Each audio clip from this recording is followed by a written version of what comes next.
Welcome to Wednesday Comics. Welcome to Wednesday Comics. To my right, we have Alex, the Lone Ranger himself. Alex, how you doing? Hello, everyone. And I am your Tonto himself. Marvin, how you doing? And across me, we have the Invisible Man. He's not here today. He went off to go find Themyscira. Who knows if we'll find? I don't know. Men are allowed there, so he might reach that place. Gosh, what would Garrett do on that Steve island? Trevor? Holy, No, okay. No. Too much credit. Yeah. Just an average man. Him and his brother went off to Themyscira. They're trying to find it because Wonder Woman couldn't find it in the comic. We'll talk about that later. Couldn't find it, and so Garrett's like, I can find it. I can do this. You know right now where he is? Atlantic. Dead. Probably. I don't know. Hey, is the Bermuda Triangle in the Atlantic? Or is it in the Gulf? I think it's more, well, I don't know. Because isn't it just right off of North America? So it's almost in that Gulf. It's like outside Caribbean. the Gulf. Like Caribbean. Yeah, right? Yeah. It's Florida. Then Cuba. Caribbean right here. Then right over here. Themyscira. Right there. That's where he is. Of course. It makes sense. You know right how next to America. You know when ships go in there? You know how all their shit gets fucked up and that's where they go down? Yep. Garrett goes in there. His shit gets fucked up. And he goes down. So they didn't even take a plane. He flew. His neck got hurt, holding his head up. He fucking fell on an island, and that's where he is. He'll be back next week, though. People come back from comics all the time. We're your weekly comic book show. That's a weird open. I told you the show's going to be... Before we start, I go, this show's going to be weird. And it is. Weekly comic book show. We talk about book reviews, news, and sometimes we play a game. All three of those are included in this episode. Let's talk. You know what happened this weekend? New York Comic Con. San Diego's too big now. Yeah. Now they're saying all these movies. It's more movies, more about TV. People I've been hearing for years. It's New York Comic Con and C2E2 in Chicago. Those are the places you got to go. That's where they announce all the big comic stuff, and a lot of comic people go there. So New York Comic Con came out. Something's happened. Lay it on me. Let's talk about it. Let's start. I'm going to start with the juicy stuff here. The first juicy thing, when I saw it, I was like, I talk about it all the time. I was like, every once in a while, I'm like, hey, maybe we're being too negative on Marvel. And then something happens, I'm like, all right. Nope, it's justified. And this thing, to be fair to everybody involved with Marvel, except for basically the owner, turns out like everybody didn't know about it. So they decided, it's fucking weird. There's an arms manufacturer. Let's see. Let me read who it is here. North. I should have been more prepared for this thing. So, anyways, here's the basic. Here's the GIF while this loads. Or GIF. Here's the gist of this. Marvel teamed up with an arms manufacturer to make this kind of, how to make those freebie issues? Yeah. To make a freebie issue to promote them, to try to get kids interested in like STEM kind of things, science, math. But I mean, they're an arms dealer. Yeah, honestly, it's a weird choice. I wanted to make sure that I was hearing you correctly. North it's an arms dealer. Grunman. There's a whole comic that's out. You can see it where there's even like a part where they're like, "Oh, this hacker decided to stop hacking on his own. He decided to join the government." And it's kind of weird. And you know what's the most weird about it is that Marvel knows, like Iron Man. They're like, "Oh yeah," and like it said Stark. There's an ad for it. Stark Industry, and they'll decide to have his actual company's building. Yeah. It was like in the comics, in the real world. So it's just basically telling you that Tony Stark, like, oh, this is why it's cool, because it's like Tony Stark. Yeah. But he turned making it okay. But his whole origin is, I don't want to do that anymore. That's evil. Let me go do something for good. And then Marvel was like, but wasn't it cool though? Like, you know what I mean? Isn't being evil cool? Now they claim it was mostly for like the STEM stuff, like they wanted to promote that. But it seems weird that's your go-to, like, let's make a deal. And I bet anything the arms manufacturer came to them. But I think at that point, any sane company would be like, not you. Like, that's a good idea. We'll reach out to, like, Tesla or somebody. They're doing, like, electric cars. That's safe. Not you. I don't even know how. I can't wrap my brain around where that's an okay choice. I'm not seeing that comic anywhere and be like, gotta get that for my kid. He's got to learn about this. I want them to make a Punisher comic going against what they just did. Think about the ones in the past. For toothpaste, Colgate. I'm like, all right. There was one recently for a shave. What do you call it? Razor. Yeah. Right. And I was like, all right. You know what? All those I see those in this all the time. There's like an ad where they Harley Davidson. I'm like, all right, makes sense. All these make sense. You know why? They use toothpaste. I'm sure they use toothpaste. I'm sure they shave. I'm sure they ride a Harley. I know Captain America does. And I know that Tony Stark was into weapons. Yeah. But the whole point is he's like, never mind. Got away from that. I mean, there was a point like in the 80s where he was kind of like, he was still kind of into it. He working for the government. But 2017 now, you know what I mean? Let's get it out of there. Probably a dumb question. Yeah. When I don't usually look at the ads, I just kind of blow over them like that. I think it's a Snickers one. I blow over that in the DC books. Is there a booze ad in Marvel Comics Today? They wouldn't do that. No, I'm just saying in general. In there the probably past. had been, I suppose. Maybe. I don't think. Well, no, I don't think they would have gone there. Okay, I just want to make sure because I mean I know Tony Stark used to drink a lot, still drinks a lot.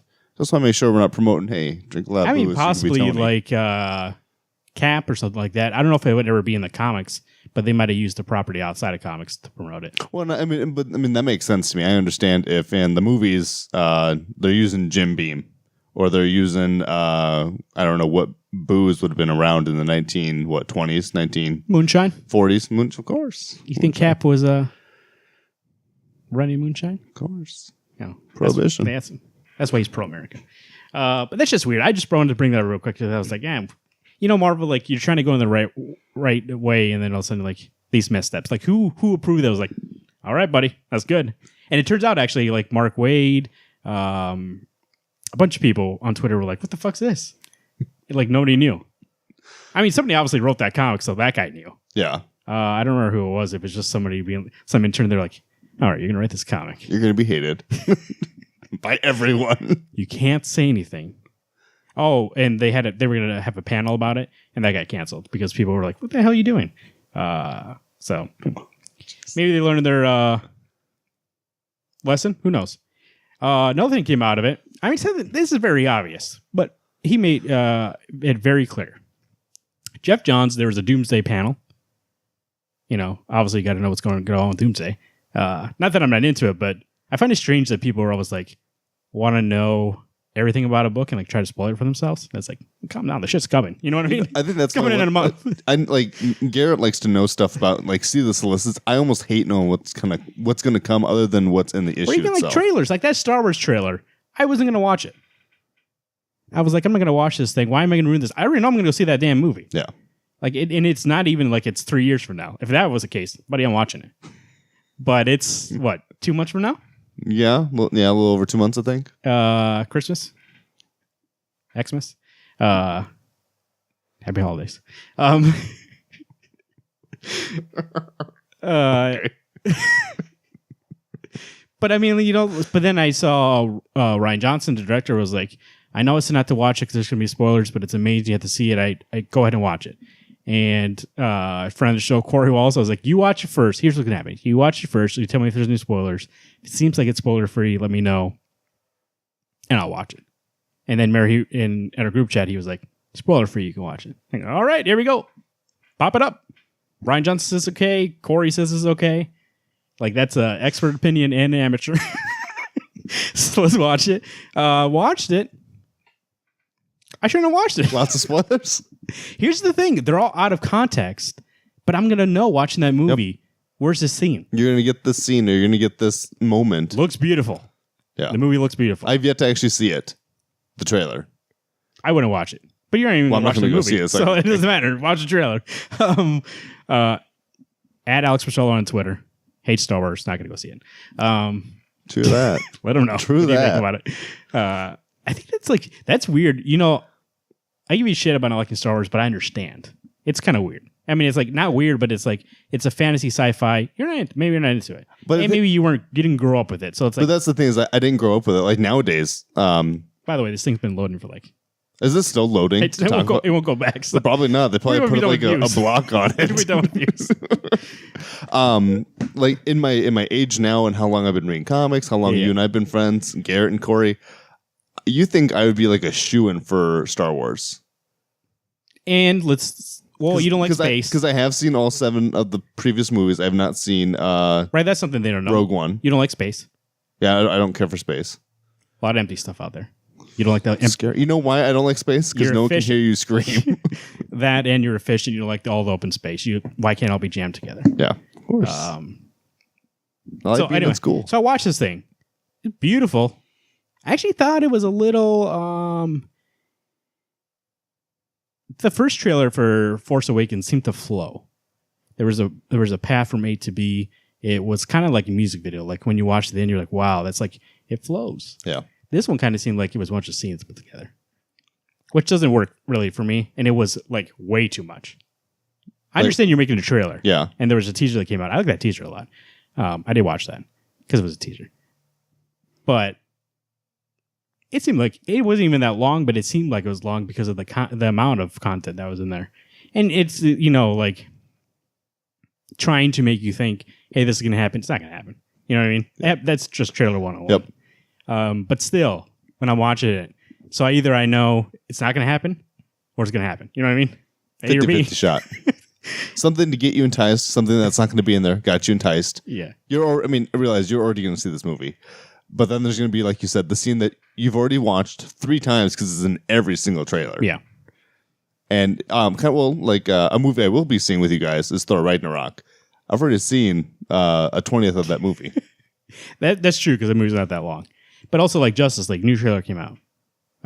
Haven't watched it. It's one of those movies that we are going to go see. I don't want to watch it. I did watch it because everybody on the internet said it doesn't spoil anything. I did watch it. It doesn't spoil anything. It's basically the same clips we've seen before. Really? Now, that can mean one of two things. A, not showing us a lot of things because they are saving it. Or B, that's all the movie is. So, I mean, who knows? In 2006, X-Men Last Stand came out. We're just talking about trailers. That trailer showed me that whole fucking movie. Yeah. And it still pisses me off to this day that I watched that final battle between Iceman and Pyro. There's nothing that was left to what I wanted to figure out. I loved the X-Men way back then. And it kind of ruined that movie for me. Do you like Last Stand? What is it on? Like, what would you give it out of 10? Oof. I haven't seen it for a while, but I would like when people say that like horrible movies. I don't put it in that category. It's not a horrible movie. There are things that are good about it. It's not a Fantastic Four remake. It's probably a 6 for me though. It's better than average. But like I still think X2, X-Men United from 2002. Let's rate on a scale from Fantastic Four, the one directed by Josh. Forgot what his last name is. The newer one with Michael Jordan, or top. Sorry, I forgot his name. Michael Jordan. I thought, holy shit. MJ in the movie Space Jam and then Fantastic Four. That's all I'm thinking back to right back. now. Bugs Bunny is Johnny. We're hearing different answers. From that movie to the top tier, Ghost Rider 2: Spirit of Vengeance. Holy shit! Where do you rate? Well, so far this must be shittiest. Like, you know what's the biggest thing about that movie is that which one are we talking about now? Last Stand. Okay. Still, the other thing was a joke. Last Stand. The big thing against that movie, and by the way, how did we get from arms dealer to Last Stand? Whoever knows. To be fair, we're still on Marvel. Okay. Because we talked trailers. About trailers. Doomsday. Oh, I mean, so news about Doomsday. We'll get back. We talked about this before the show, but we'll see where it takes us. This guy keeps us on track. That's what he's here for.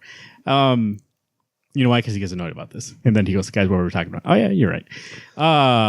What's his name? Oh, Last Stand. The biggest thing that movie, the biggest... gripe with that movie. No, the biggest sin that movie makes is being mediocre. It's not bad. Yeah. But it's like... too contained almost. But also it's a lot of fan service just to be like, hey, who's in this movie? Phoenix. We have Phoenix without building to Phoenix, right? A lot of Beast is in this movie. Be like, okay, well... like, yeah. But you don't make him good. You know what I mean? Iceman versus Pyro. Yeah, but like... he finally turns into literally Iceman. Oh, guess what? Magneto flips a semi. All right. In a scene that doesn't matter. But, there's a lot of cool things, but for what? You know what I mean? Agreed. I agree with that. Like Cool Dog, the movie. Mediocre. Anyway, so this news is Jeff Johns. Cool Dog's not a good movie. Jeff Johns says it's horrible, by the way. Is that the dog that's playing the guitar? No, we used to work the video rental. It was called Cool Dog, and he wore sunglasses. And I would see it all the time, and we could watch movies, right?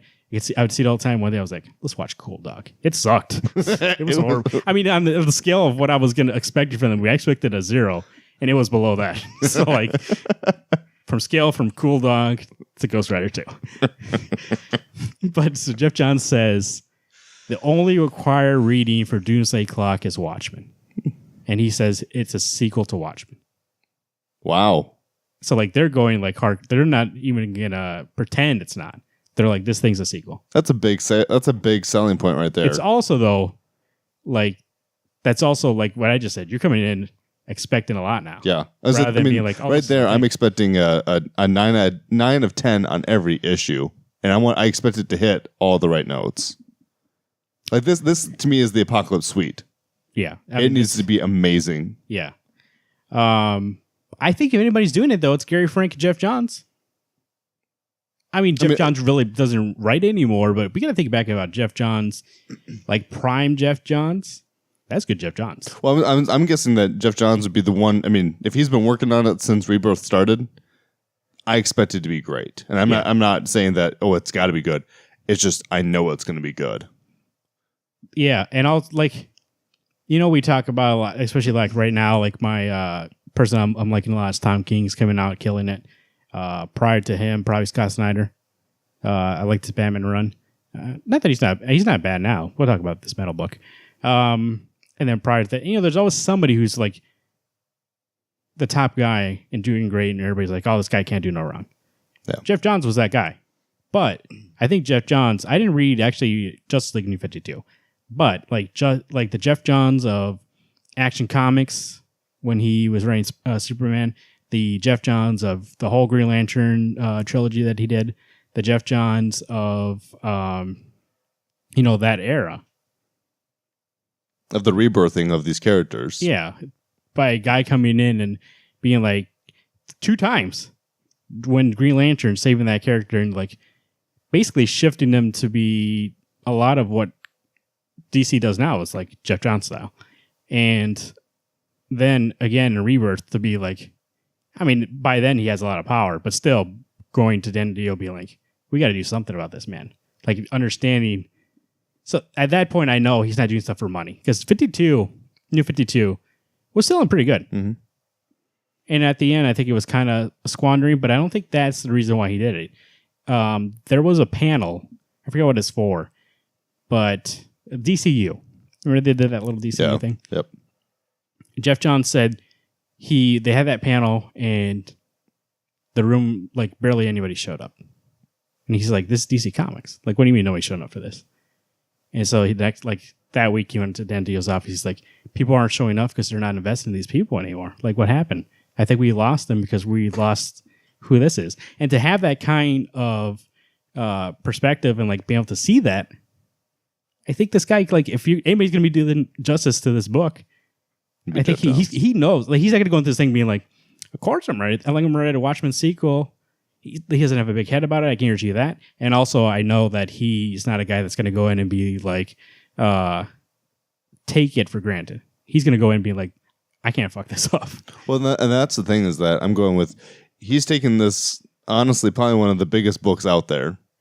And then, I don't know if he's guaranteeing, but he's telling you, hey, by the way, this is a sequel. That's a big step to be taking. That's a big promise to be making to readers and fans of this book that are now expecting you to be just as mind-blowing, just as good of a storyteller for this next round. Is this loose? I keep shaking. Is it really? Yeah, I keep shaking and making noise. Here, I'll shut off your mic. Adjust that for a second. Let me just say, I don't know. Do you really... Oh, I think I know what it is. There we go. All right. Better? Yeah, there we go. Okay. I know we just went on a big rant about spoilers, but there was one panel he showed, one panel of, the fucking 9. You know how the 9 panel goes. Oh, yeah. Okay. That's how he's going to do that. There's one thing that they showed there that was very interesting to me. I don't know if you want to know. I could give 2 shits. Okay. You can tell me. It was... That's why it's called pastrami news. You're filling me in on what I could know. Rorschach in a jail cell and somebody like take him out of the jail cell. I think that's all we saw. There's no like lettering or anything. No like context of anything. It wasn't even colored. It was just black and white. And a lot of people were like, "Oh, I guess he's back. He's back. He's back. He's alive. He actually didn't die." But I don't think that's it. I have a feeling that that's somebody that's not him. And it possibly could be another character. I think it could possibly also be like that's a question coming back. And the question is assuming the role of Rorschach to figure out what's going on. Like, he can be a big part of that story. Oh, that'd be cool. I think that's what the first thing I thought when I saw that. I guess when we're talking Watchmen right now, we're talking Doomsday Clock. I'm thinking it's, in its own world, Watchmen. But I guess Watchmen is actually literally part of DCU, right? Yeah. I mean, it's in continuity. That's basically what's happening with this thing, yeah. That they're mixing together now. Yeah. Okay. I would assume. I mean, to be fair, I heard people saying, I can't believe Jeff Johns doesn't have any original ideas. He's got or DC, they have to rip off a Watchmen. First off, Watchmen is Charlton characters that originally he was going to make a story about Blue Beetle question, and because they got those rights, and then Alan Moore decided at the last second was like, well, he wanted to do certain things with them, and DC wouldn't really let him, so he made original characters. So I mean, it's already the first one was already going to be like. It's already based off of other characters. You know what I mean? Yeah. So this is still like, it's not like the first thing was 100% original. I mean, the story was, the characters weren't like, were take off other people. And I think that's what's going to happen here. The story will be original, but then we have some characters we know. What's wrong with that, Jeff Johns? I mean, to be fair, Watchmen's been gone for a while now. Other than that, before Watchmen, I don't have that. People are like, think it's sacred. I really don't have that. Nothing is, and a lot of people say that about other stuff too. Like, they ruin their childhood by like remaking things, not to make fun of somebody who's not here, Garrett, or B, make fun of anybody who likes this movie. Oh, you talked about it, Hocus Pocus, the remaking Hocus Pocus, yeah. Right? See, for me, to remake it, fine, but let's not even say that. Let's say one of my favorite movies of all time, Goodfellas, is my favorite movie of all time. If somebody was like, "Hey, we're making Goodfellas," I'm not like. Fuck this, ruin my childhood. It's not really my childhood, but still, like, my favorite movie of all time. You're ruining it. You're disgracing it. Oh, make the remake. Guess what? I don't have to see it, A. B, Goodfellas is still there. Yep. I still got it on Blu-ray and DVD. Actually, get the DVD away. You're welcome. And C, who gives a shit? You know what I mean? Well, at the end of the day, you still have the original movie. It's not like they're going back, burning every fucking copy, coming to my house and be like, "Sir, you got Watchmen in here? I mean, Goodfellas in here? Oh, by the way, Watchmen too, because we're going to remake that shit. You got Goodfellas?" And I'm like, "Yeah, I got it. Oh, we're burning this shit. We're making a new one." I just want them to come in, grab your disc, and then crush it in your face. Not in your face, but crush it in front of you. Not only are they crushing all of them, and then they go to Martin Scorsese's house. He's like, "You direct Goodfellas?" He's like, "Yeah, you're dead too. Let's go. You're into the fire. We can't have you see the new one and critique it and put out some interview how it's not good." But you know what I mean? So like, even if let's say people like, I know this is sacrilege to guest host one, probably to G-Dub here. Probably not to you. You really don't care. Like I said, I don't really. Like if they remade Back to the Future, they were talking about it. Oh, really? They were talking about it for a while. And Bob Gale was like, as long as I'm alive, nobody's going to remake that movie. But even if they did, who gives a shit? I love Karate Kid. Jaden Smith was in Karate Kid, the remake. Guess what I did? Didn't see it. I watched it, fell asleep, decided that I still love the original one. I rewatched it like 3 weeks ago. Guess what? I don't have to watch Karate Kid with Jaden Smith ever again. You know what I mean? I think depending on how, and I love Hocus Pocus. Every Halloween I watch it once, twice, maybe 3 times. Just depends on how I'm feeling. If they're going to remake it, great. Make it for the new young kids to watch. Yeah. Like you said, it's not part of your childhood, but my sister and I used to watch it all the time. Somebody else could watch it and be like, "Man, this is great." Yep. They remake stuff all the time. Like there's like older movies that they've remade and people are like The Mummy with Brendan Fraser. Oh. Brendan, where are you at? Lost. But like that's a remake. Yeah. And people don't know that. And they're like, "I love The Mummy." But then there's some old guy out there being like, "Fuck, you remade my movie?" You know what I mean? I love that first movie, The Mummy. See? I remember being scary, and as I got older, funny and really good. And that's one thing about comics we're getting into right now with DC fucking shit. Dark Knights. Every time. Just call it DC Metal. Dark Knight's Metal by Scott Snyder and Greg Capullo. This is number 3. You see that stream right into the reviews because I realized we've been talking for a fucking half hour. Have we really? Yeah. Holy shit. And I was like, Alex, I don't know how much we're going to talk. I thought it was going to be like 10 minutes. Stretched into half hour. Of course. The thing with like this is like, so that's the thing I don't understand, and not about this book specifically. Let me finish that before we move into this. People are like, we'll get mad about a remake, but then somebody else can love it. And people don't understand when they don't like something, they think it should be like banished from the earth. Yeah. When people love stuff, they're like, how can you not like this for somebody else? Like what you like. That could be somebody else's favorite book of all time. Just like say, Hocus Pocus remake, that could be somebody's favorite movie of all time. And who am I? I'm Marvin. Who am I to say to them, being like, "No, you're wrong. Original is better. You don't know what you're talking about." You know what? That kid has a good memory of that movie. So, like, what am I to tell him? Be like, "Oh no, you're wrong." And that is why I like X-Men Last Stand. I'm just kidding. I want all the Star Wars fans out there to remember that 1 through 3 could be someone's first. That's why I'm like, first Star Wars. Who am I to tell you? Oh no, you're wrong. You don't like Star Wars. I say it for comedic value all the time to your face, but at the end of the day, I'm not going to be like, Alex, you don't like Star Wars, you're dumb. No, if you don't like Star Wars, I understand. But to me, touch me in my heart. It's number 1. Best movie. No, it's not. Top 10? Not really. Little overrated. See, no, at least you can take a step back and go, yeah, you know what? A little overrated. I am my most anticipated movie is, and we'll get this review. Don't worry, is The Last Jedi. But I'm not being like, man, like those movies are good to great. But it just depends when you watch them. Like sometimes I watch them and go, man, this is like not that good. Yeah. And sometimes I watch them and be like, this is the best movie ever. It's my mood, yes. But also it's my taste. Like when I was a kid, I loved them.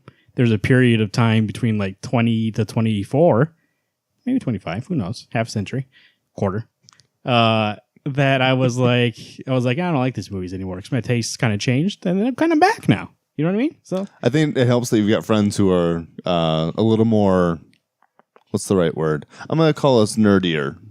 That's a good word. They bring you back to going, oh yeah, remember this? This is something really cool. Yeah, I think maybe that's part of it too. Yeah, you're right. Around 20, I was like, was the Lone Ranger. Yeah, no friends. You're the Lone Ranger. No friends. DC Metal, fucking shit. Dark Knight Metal, Dark Knights. What do you think of this issue?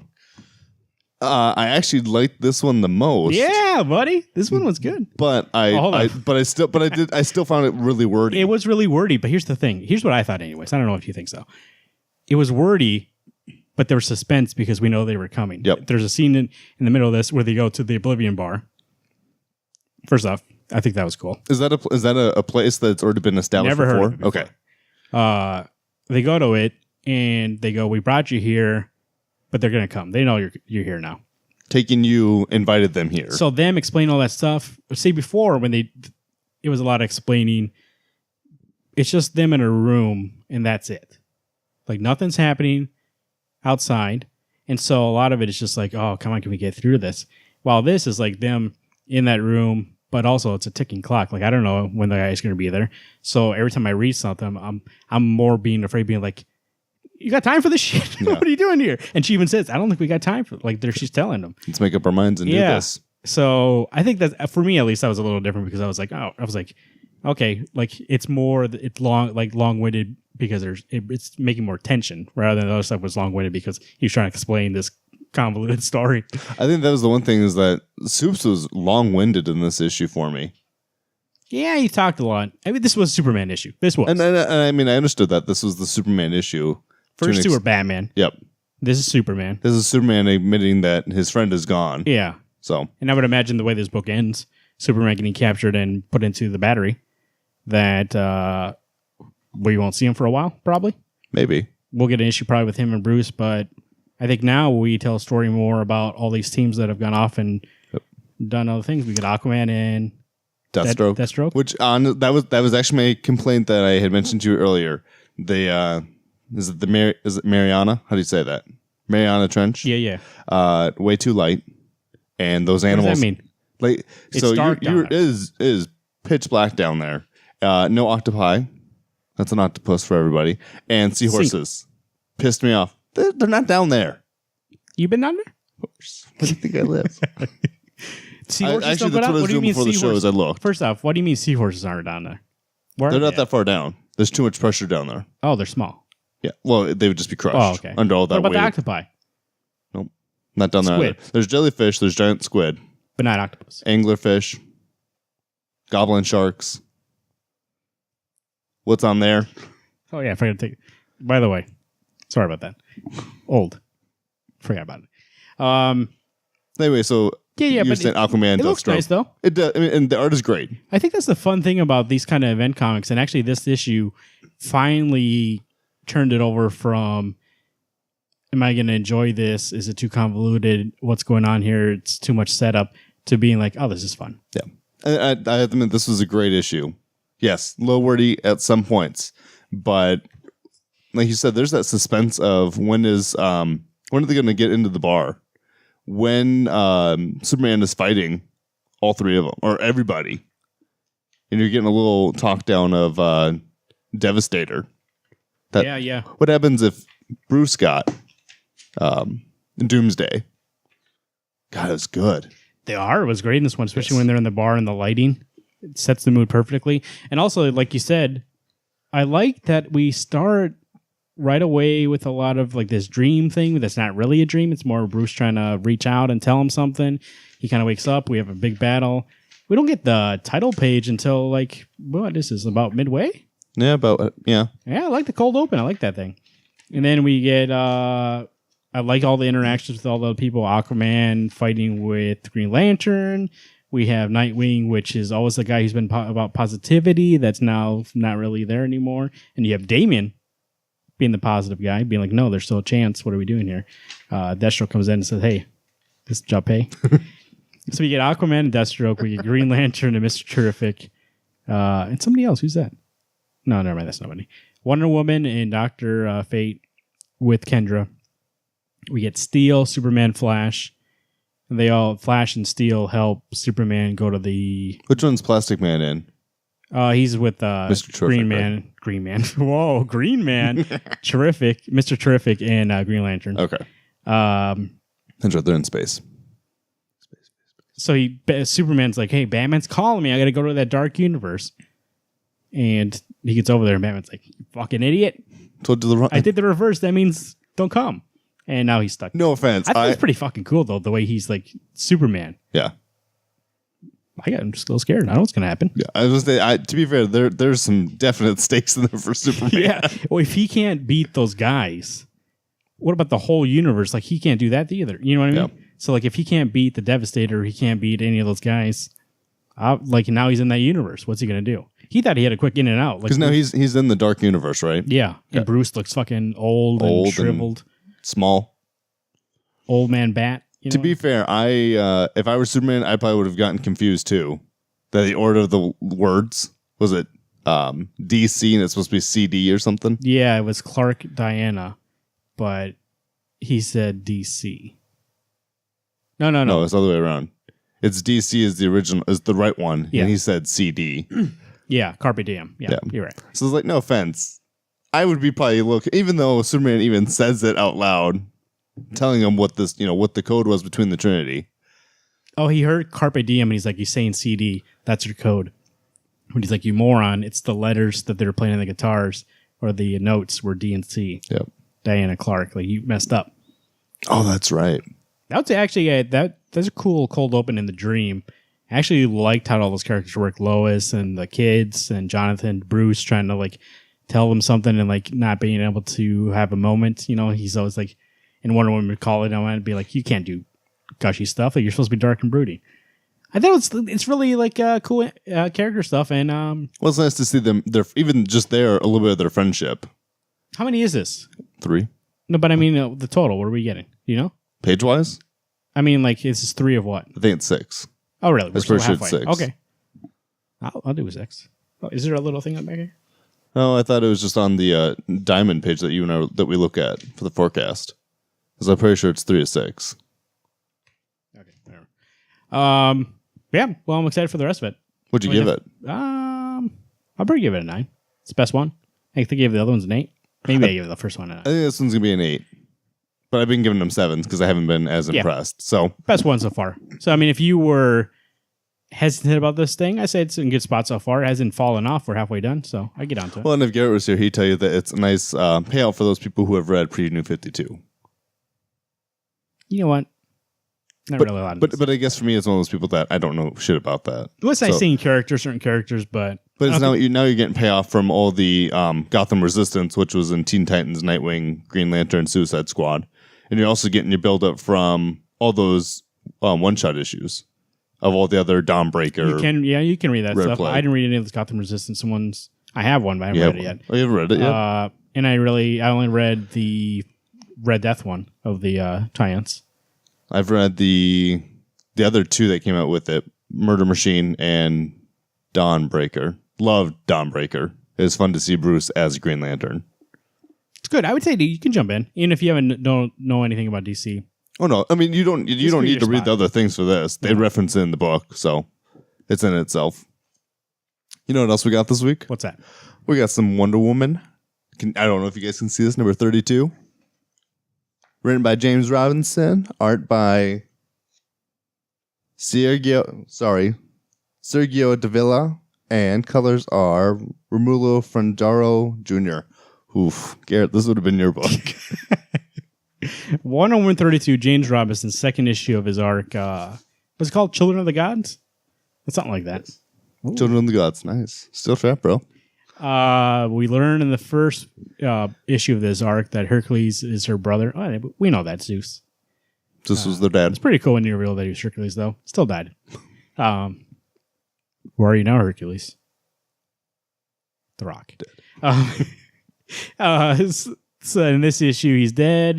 Guess he made a will before he died, and the lawyer comes and is like, "Hey, Diana, you're the heir to his shit. Let me bring you to a cabin. That's your cabin now. It's your cabin. This is your shit. You got a line on the what's the line called? Nemean lion. Yeah. His first labor. Yeah, you can have his fur. Where there's coordinates that are printed on it. So she finds out though, hey, my twin brother, and he's like, yeah, here's the coordinates. She goes and finds him. What's his name? Jordan? Justin. You know what? I don't even remember. Something with a J. There is something with a J. You know what I think about this issue? First off, something I don't get. Jason. From the Argonauts. What I don't get is we always get, and it happened a lot in Greg Rucka's run of this, not really in Shea Fontana's last run of this. A lot of Steve Trevor and his Navy kind of group going on missions. I've got this book from Wonder Woman, not Steve Trevor and his little buddies. The weird thing is he never calls her Diana, Wonder Woman, or anything. It's always Angel. I hate that too. Yeah, it took me out of the book every time I read it. And maybe that's the thing from old, but like it's 2017. Like I don't know. It seemed weird to me. It seemed like an old thing to call Wonder Woman that. You know what I mean? It'd be like him calling her sweetheart every time. Yeah. She's got a name. Yeah, that's and you're on a mission. For me, it did seem a little like well, that's kind of weird. So, and maybe like I said, it's a thing of the past. Maybe I haven't like old Wonder Woman comics. Maybe he called it that. But that's also a thing. Like that's a thing of the past too. I think. Like, but if this I believe does carry on from at least Rucka's run. Well, I mean, because they make reference to it, and so isn't Steve Trevor a current soldier? He's not from the past, is he? Yeah, he's current. Yeah. So I don't think it's an old person type of thing. I don't think it's an old saying that he's taking. No, I'm just saying that like maybe in the old Wonder Woman comics, Steve used to call her that, and they're calling back to her. I see. I'm just saying it's kind of weird. Easter egg type it's a weird thing to keep around. Yeah. Yeah. It's, like before she used to wear like a little skirt too. She's not wearing a skirt anymore. Nope. You know what I mean? Like update shit. Update shit. Call it something else. We talked. This is the one major grip with this arc so far. So they can't keep an artist, like a consistent artist. The first issue I thought looked great. Really great. Actually, probably one of my favorite issues I've read in a while. This issue was kind of like hit or miss, depending on what page you're looking at. Had good moments, like when she's Diana in Greece and she's got her hair in a pony. I was like, oh, that's really good. Or Hercules' cabin. I thought that panel looked pretty nice. Yep. The last page with Jason looked pretty nice. You could tell those last like 3 pages, a lot of effort went into it. He was like, I gotta nail these three pages. And which is fine. Those are the parts I really remembered. There's some smaller moments that they just weren't as crisp as they could be. Well, yeah. Just seemed like, oh, let's get these out of here. I like the idea of the story being that it's Grail, Darkseid's daughter, killing other gods. Yeah, I like this story. And so I'm actually excited. I'm a little, I don't know if perturbed is the right word. I don't know if I want her to have a twin brother. No, I don't think so either. But now Hercules calls her a sister. They are siblings. That seems okay to me because obviously we knew they were all a family. That's how that works. Yep. That Greek god family. Well, that's how the Azarella run was that they were all a collected family. To be like, oh, she has a twin brother, then you're saying that they have the same mom too. Yep. So it's unless twin is being used loosely, that when Diana was born from Zeus, he was born at the same time. So what is the actual origin? They mentioned here, hey, I'm glad we're past my confusing origin. What did they end on? Is she made of clay? Was she born? Yeah, honestly, I don't know. I don't know either. It was a whole thing that Greg's like, Greg Rucka was like, I'm gonna solve her origins, but I don't think that he ever said. If he did, we missed it. I believe his whole run was like, it doesn't matter. But then now they're like, let's talk about how she was born. Yeah. So now again, we're gonna talk about an origin for the 15th time. But maybe that's the thing about this book is that maybe it's we're gonna make you feel like, oh, she was born. She wasn't. She's probably still from clay. That's what we're going to find at the end of this. There's in the first, might have been the last issue or this issue, one of the two, where she talks about all that kind of stuff, and she goes, I'm glad just to go back to being a superhero, doing superheroes, like fighting that villain. It was last issue. Yep. And I was like, yeah, let's do that. I love that last issue. I wish we actually had talked about it because that was a great issue. Yeah, last one I liked. The only issue I had with the last issue was that she was barely in it. It's a Wonder Woman book, she showed up for the last 5 pages. But that's actually one of those things that, and I know that Garrett would feel the same. Like when you read Turtles, oh, they're barely in it. I actually didn't mind she wasn't in it. Yeah, but because when she wasn't, she's on a mission with Trevor again. But the first issue was mostly about Hercules and Grail. Yeah. So that was kind of these two people don't belong in this book. They haven't been in this book. True.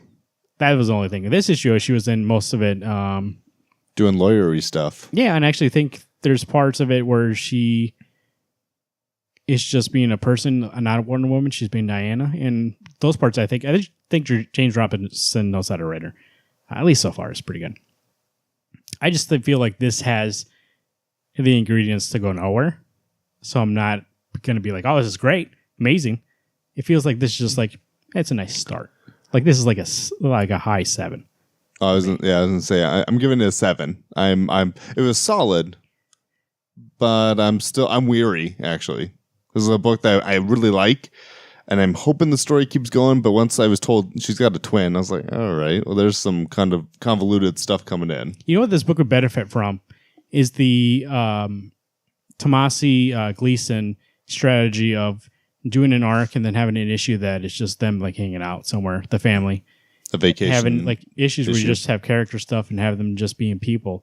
That's what this needs. We needed, between any of the arcs, Greg Rucka and Fontana and then this now, we needed a place where Diana was just let's have a day off.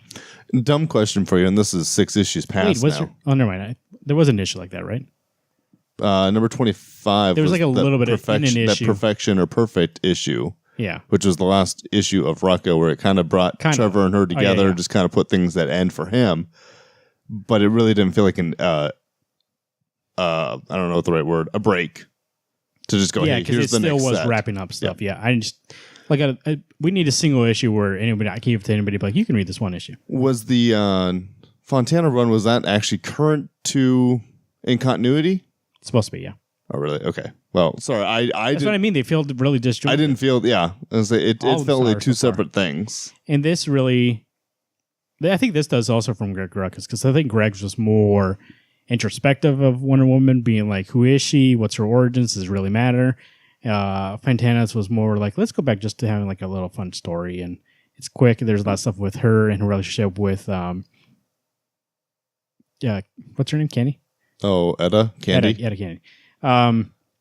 horrible names. And then this issue seems to be like, oh, let's talk about her Greek origins again. So it seems weird. Like it's very different than the other kind of stuff, but it kind of feels like the Greg stuff I liked, but it kind of felt like it missed what I want, like a little bit. And then the Fontana thing, I was like, oh, it's kind of fun, but still felt like it kind of missed something. And then this one feels like it's still kind of missing something. Like I don't know what it is. I can't say what it is. I can't be like, oh, do this and it'll work. But it still feels like that Nazarello thing was so good. Yeah. Well, I think the Rucka thing that threw me off was that there was two separate stories working towards the same idea. That was very confusing. I don't like the way that was. And so like that, I think it was the first year. I love that. All the other stuff, I was like, I could hit her. It was hit or miss for me, depending on the issue. We got some listener mail, actually. We'll probably talk about it next week. Where Travis, listener of the show, said the same thing. He said he read it in trade. Reads great. Really? Wonder Woman. But it's just that confusing. It's probably one of those things that you and I need to, and maybe he wants to go back and just read them straight on. Yeah. And I think even though technically we were reading them monthly, but sometimes I read a monthly book and I don't know what's going on. Like I have to remember, take a while. So it's confusing also when I have two storylines going, so I have to figure out what part is what part. Yep. So where I left off. It's just a 7. Yeah, I'll agree with the 7. Defenders. Number 6. Jesus, I can figure out what it was. There's less stuff on this cover. Number 6, this is Kingpins of New York, part 1. Brian Michael Bendis writing. David Marquez doing the art. We got Justin Ponzer on the colors here. So we have an issue at the beginning here. We have, is it Diamondback? Well, Jessica Jones is talking. Oh, yeah, and there's Diamondback outside that building. He's popping pills and getting strong, and they're going to take him out for the final time. I thought this beginning part was pretty cool. I like the fight scene. The fight scene was, if we were talking about before, being like, the Bendis thing was good to okay. But the thing that was killing in this book, the first 3-4 issues, was Marquez. The last one, I really didn't like the Marquez art. No. And this one, I thought Marquez is back. I was at issue 5. There's something that rubbed me wrong. This was great. Yeah, I love this whole opening part. And you know what I also love? So they fight him, and Luke Cage is beating the shit out of him. Yep. Which is finally about time. Yeah. And the whole time, Daredevil's like, it's not gonna hold up in court. He's gonna get out. It looks like I know the law doesn't realize he's a lawyer. Matt Murdock, by the way. Doesn't realize he's a lawyer. And he's like, no, I know the law. He'll stay in. People like him stay in. Yeah. And then we get, I thought this was really cool, this art on this page. It was like basically, when they do those the courtroom sketches. Yep.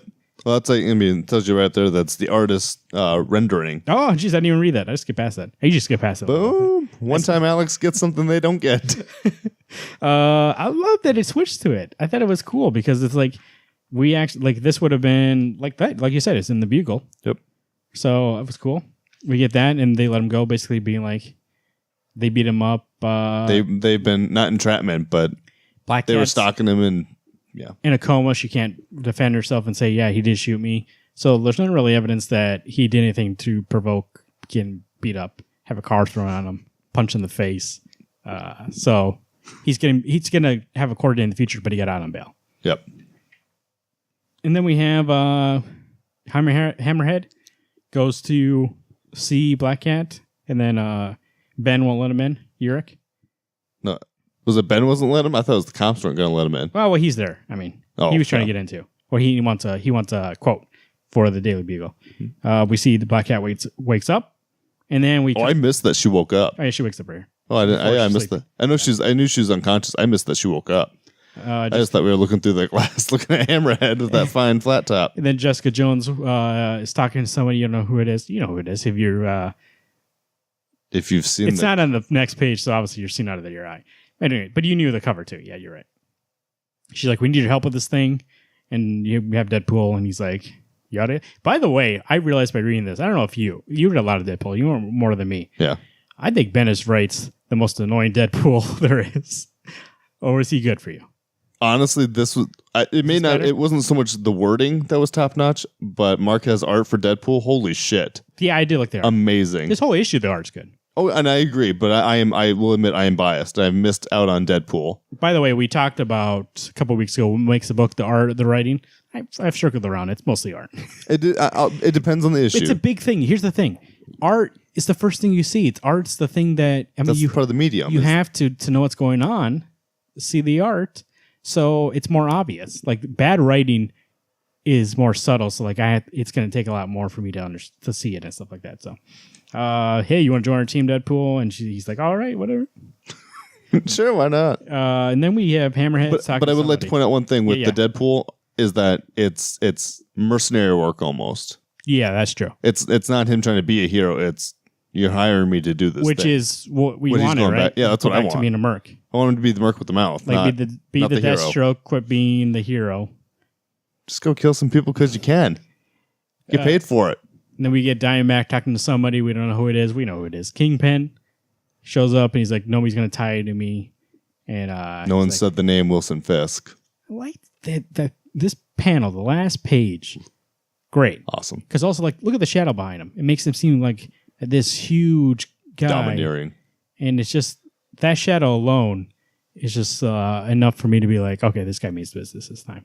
I tell you what, if this was going to actually be an issue of a possible dropping for me, and Yeah, this turned around for me too. I'm like, I'm going to keep on this thing. even with Deadpool being in, I was like, you know what, I understand them wanting to bring it in. He's got no rules. He's going to do what he needs to do. But to see that they're bringing Wilson Fisk, the Kingpin, in, is like, oh, hell yeah. Yeah. I like this issue a lot. I'm going to give it a 9. Yeah. The only thing I didn't like was the Deadpool thing, but I'm really not a fan of Deadpool anyway, so. Oh, really? That's your 1 point drop? Yeah. I just didn't want to give it a 10. What's this thing at the end? I didn't even read it. I assumed it was just, I read it. It was just like a telling you who primer? they are. Oh, that's right. All legacies come with a primer. That's right. So it's just telling you who everybody they are. was. Okay. I skip past it anyways because I know who they are. So They're the Defenders. 9.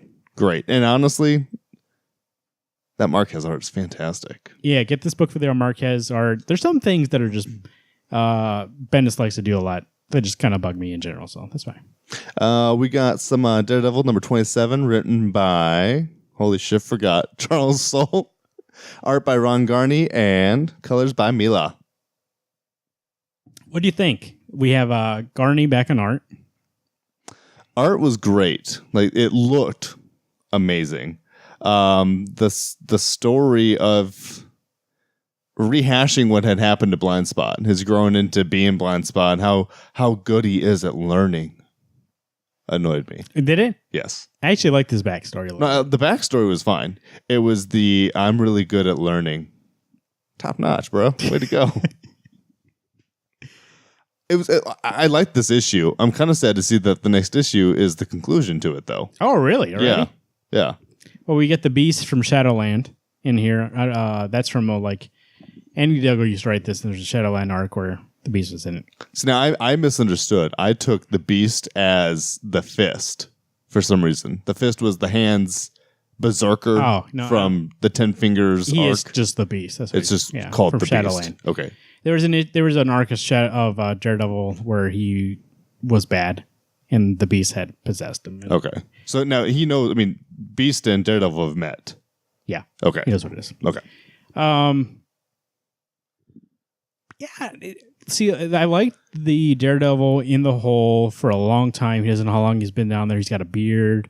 The art was amazing during that part, I thought. I love Rod Garney's really gone from a guy that, remember the first arc, I was like, quit copying Frank Miller, do your own thing. I think he's doing his own thing now. And that's what I really like about him. It's not a lot of trying to mimic. It's a lot of him trying to do embrace him. And like using, like being more of an homage than being a direct copy. The story, yeah, you're right. I think the story was, like, I like the backstory of Blind Spot. But at the end of, the end of the issue, he gets captured again. I was never surprised that happened. It seems so obvious. Like, the whole thing seems so obvious. So it's just like, it makes me wonder if it's obvious to Daredevil, though. But also, it's like, I don't know, this always happens. Somebody gets captured, they think they're leaving, and they know it was just for you to be, like, helpless. And then maybe Blind Spot is actually going to help them out. You know what I mean? Like, it seems like just a story I've seen before. Yeah. There's nothing that, I was like, oh my gosh, other than the hand placement of the hand in front of the beast's junk. I did like Blind Spot's backstory, like him about how his mom was a farmer, went to the city, then he learned to be an opera dancer, and then being an acrobat. And then his mom paid enough money for them to go to America, and he didn't want to really talk about that. His sister was born there, and how he scraped every day because all he wanted to be was an American. His sister just got it. And you could see in that panel where she's sitting on the couch doing nothing, and he's like busting his ass that she got it because she was born there, when he feels like he deserves it because of what he's been doing. And then he goes on and finally accomplished something to go be with Daredevil and be a hero. Like he jumped to being like this guy, and he was so excited. They took down 10 Fingers. Not really, though. Somebody else took him out. Got his arm broken by Elektra. He has arm broken by Elektra, but he thought that was a rite of passage. And then Muse comes to take his eyes out. And he told Daredevil, yeah, I know it's okay. It's worth it because people were saved. But in actuality, he's thinking, no, I want my vision back. Like, I could have let 3 people die for me to keep my eyes. Rather than die, then this happened to me. Which is like, because like his mom sacrificed so much for him to come there, and then also he went through a lot of stuff to come there. It kind of seemed like it wasn't fair at the end of the day that happened to him. Like, why does this happen to him? He's just trying to do the right thing. And then, so, like, I would have liked to have seen him actually be the bad guy. Yeah. And the Beast was, like, working with him, or, like, rather than, and then he's like, oh, my mom gave up her soul so she can have, so I could have my sight eyes back. And then he turns it in Daredevil to get his mom back. Which... maybe I'm looking too much into this. I don't think that Blind Spot could sell Daredevil's soul to someone else. It seems like it's got to be a by choice. I give my soul to do such and such a thing. Yeah, because then he could just be taking souls left and right. Yeah. Then why does he even need Blind Spot to bring him there? Just so he can take his soul. Yeah. Yeah, I think that's right. Maybe, but like Charles Soule would know. He's got one. Well, but I mean, like, it felt like there's a lot of justification for Blind Spot turning bad. But then at the end of it, there was just justification. Like, then we just showed why he wanted his mom back, which makes sense. But I think I would have liked because Blind Spot says in that spot, he's like, no, he wanted to be selfish in that moment and have his eyes back, and people could have died. He didn't care anymore. Like, that for me is like, that's a villain thing. I wanted the vengeance to be Blind Spot beating the shit out of Daredevil. You took my eyes away. Yes, they're back, but they're not even mine. I think it's a great setup for a villain. Yeah, like if he would have been the bad guy. Yeah. Like, yeah, I would have been like, oh, okay. So it's just the Beast. I think was maybe an okay choice, but not the choice I was expecting from last issue. Yeah. You know what? It's not even like that I'm saying, hey, this is bad. I think I actually really like this issue. But it just seemed like could have been something else. It kind of seemed like you're just going to something that's we've seen before. Sounds like 10 Fingers is still around even. Yeah, he brings him back, kills him. Somebody brings him back to life. There's a lot of kill him a lot. Reprising the dead. So, how do you beat the Beast? Do you kill it? Do you send it back to? He twists those nipples. You see those things? Purple nipple right there. Ron Garney knows how to draw Beast nips. I'll tell you that much. Hey, you ever get those when you go to the store? Beast nips? Of course. Yeah, they come in the cheese flavored. I thought it was good. 8.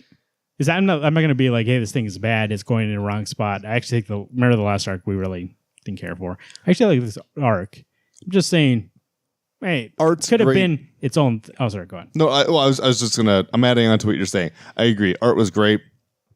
Story was. It felt like Charles Soule could he built this Blind Spot character and could have done his own thing, and then now he goes and brings in a bad guy that we've seen before, rather than you could have done your own thing. You know what I mean?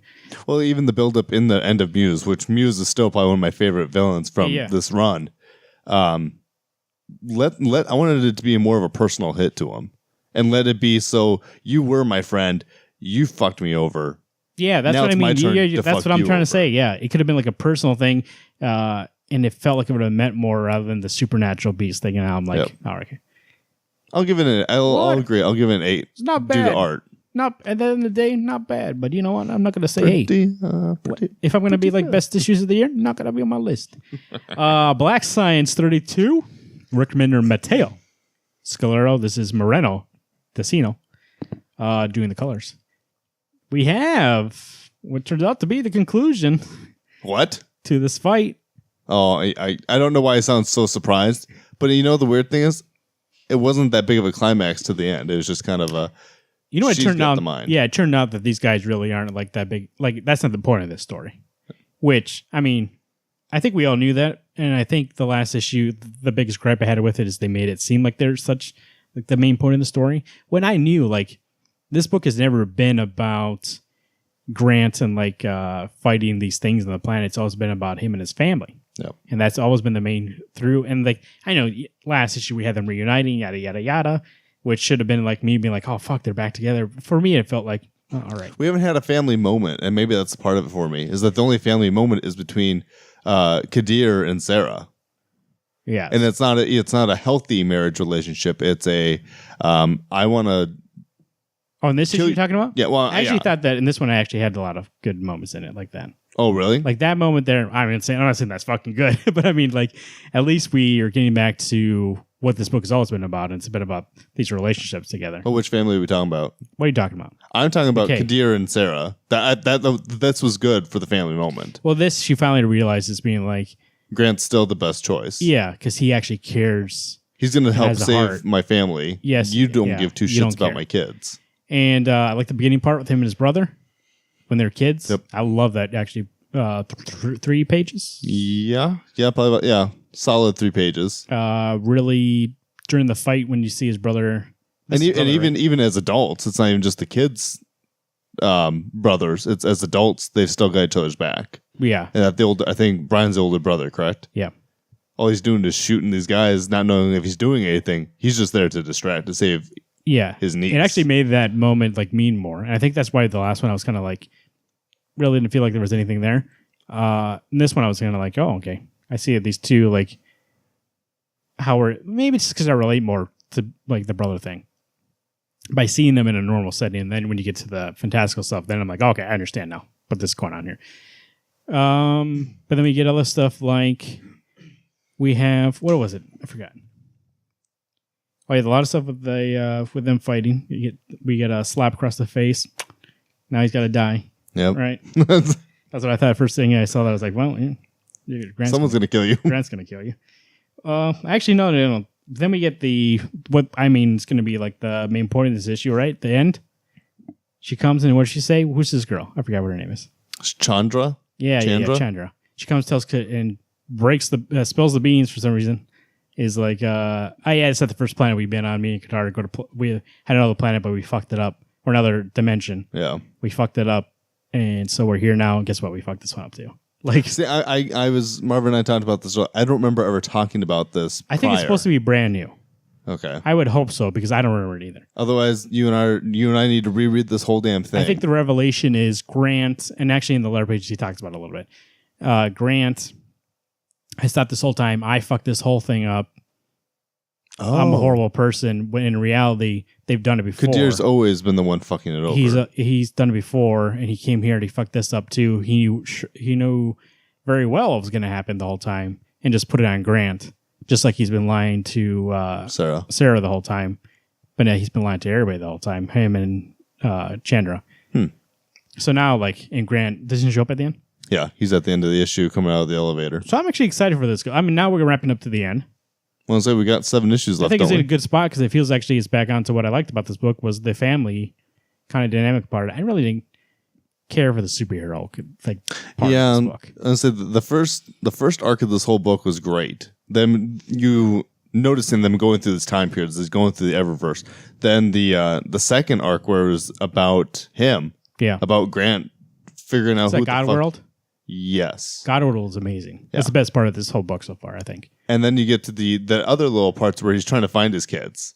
I did like that part where he's trying to find. Yeah. That was great. That's when he lost his smarts. And then when we got back to here, and I was like, oh, we've been spending a long time in this arc, and I'm not sure where it's going. And now we finally picked up to getting somewhere. Now it's back to being sci-fi. So you know what I think it is? For me, I think it's especially. I'm not sure if it is for you. I get so many superhero stuff. I was kind of disappointed when it was like, oh, this is not a superhero thing. When we got there and we're like, okay, we're going to do another thing on superheroes. It's like, but I'm like, that's majority of this genre. You had a special thing with the sci-fi thing, and now you're going to do superheroes. Yep. So it was nice to see that's just a part of it. And maybe when I go back and read this whole thing through, it'll read better like that way rather than the months of us doing a superhero thing and me being like, okay, come on, I read enough superhero stuff. Rick Remender. Like, I don't need more. Speaking of Rick Remender, the only thing that I noticed, and I read this a lot in all new Captain America with Sam Wilson. Yeah, I found some crutches right here. Oh, what happened? Let me see. By the way, we don't mention it. We're not mentioning it now because it's a 10 out of 10. Is that Mateo Scalera art has always been amazing. He's never dropped off. That dude's killing it. He's going to kill it in whatever book he goes on past this. I'm excited for him from this to the end.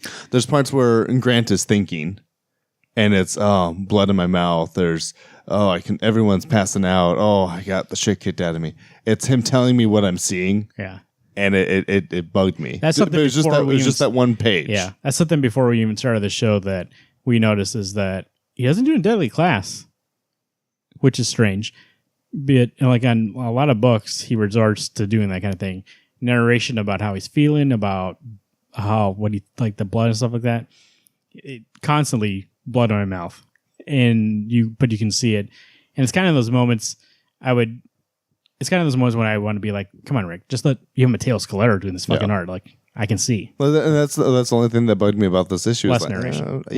Narration that I'm already seeing. Yes, I don't know that you got blood in your mouth, but I assumed after you ate some concrete, crashed into it, you got something going on. Yeah, have Mateo have Grant spit out some blood. I got it. So it was good. I could actually give this one probably an 8. I'm going to lean towards a 9, actually. Yeah, actually, when I said that, it felt wrong. 9. When you'd said a 10, I thought, oh, no. To me, it's not 10 quite yet. I think next issue could be a 10. The art is a 10. But art is, Mateo, that's what I said. We never bring up Mateo because we just assume that guy's been killing it for issue 1. Holy shit. And he's going to kill it to the end of this fucking thing. He's never missed a spot. There's never been an issue where I saw it, I was like, you know what? He's kind of missing it. No. I think he's only gotten better. He's a madman. So he's only gotten better. He even did that Batman issue, remember? And that Batman issue was great. 34, yes. Oof. That was a great issue. You know what else was actually a really good issue? Was Royal City #6, written art, colors by Jeff Lemire. That's my favorite issue out of this whole thing. Out of the 6 that we were reading. Yeah. Royal City 6, right? Yes. So this is in the past 1983, I believe. Was it? Where'd you see the 83? 1993. In the letter page at the back, he says. Okay, I didn't know that. We have the story of the 4 siblings. We see how they got to where they're at. You know what? And a lot of times when you do flashbacks, it's like it's like a quote from Patton Oswalt. He said at one time, "I like cake, but I don't need to eat sugar, flour all separate. Like I don't need I like cake." Yeah. So why are you going to tell me where all this stuff came from? And this was his quote about the Star Wars prequels. But so a lot of prequel stuff tends to be like, oh, you like where the story's going, or like the story? Let's show you how it all started. Gotham on Fox.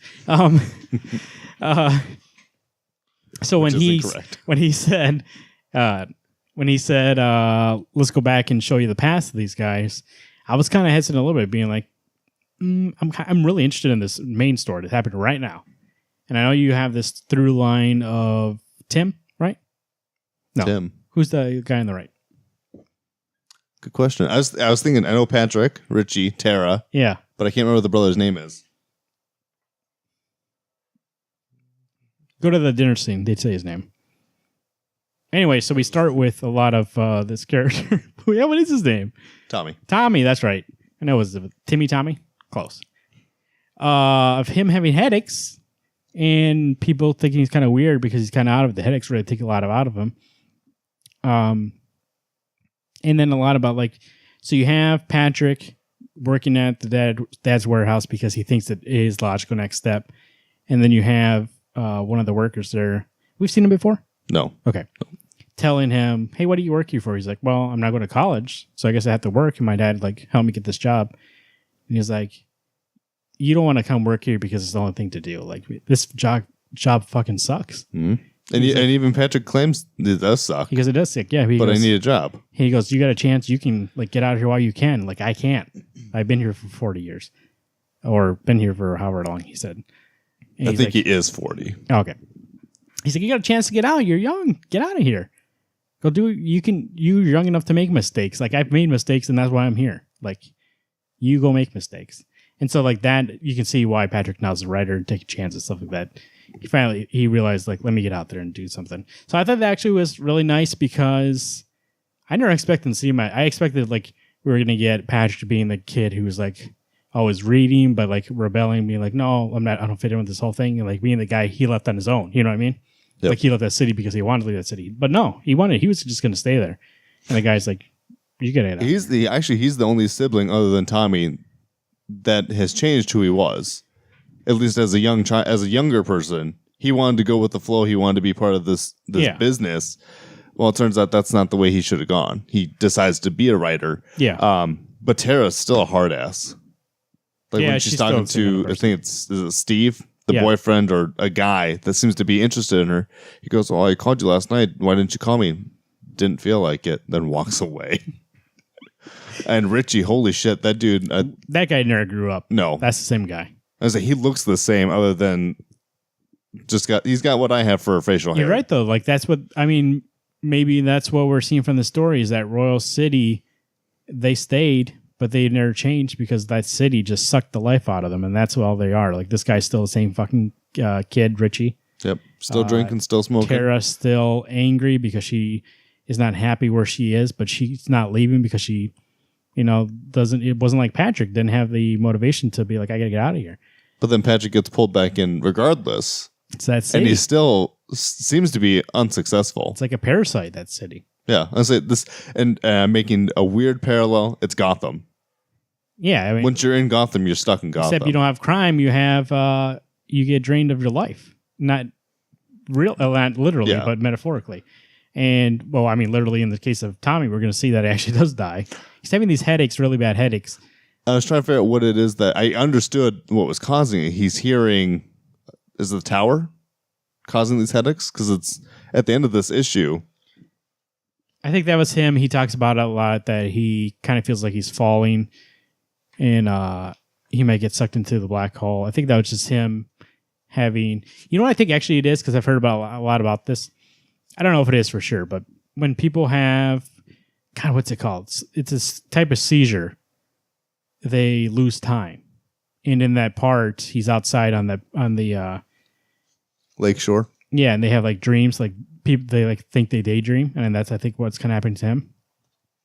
But there's a part where he's sitting. It's like daylight out, and then when Tommy wakes up, it's like night, and they're all eating dinner. And he's like, "Oh, where you been, Tommy?" It's like he's losing time, so I think he's having like seizures. Well, you could see that. And that's like the headaches, like they're the oncoming of the seizure. I don't know. I have to ask. This house page was actually probably one of my favorite panels. It was just this house. Jeff Lemire's art, some people might look at it and be like, oh, this thing looks ugly. You might think that it doesn't look professional, clean.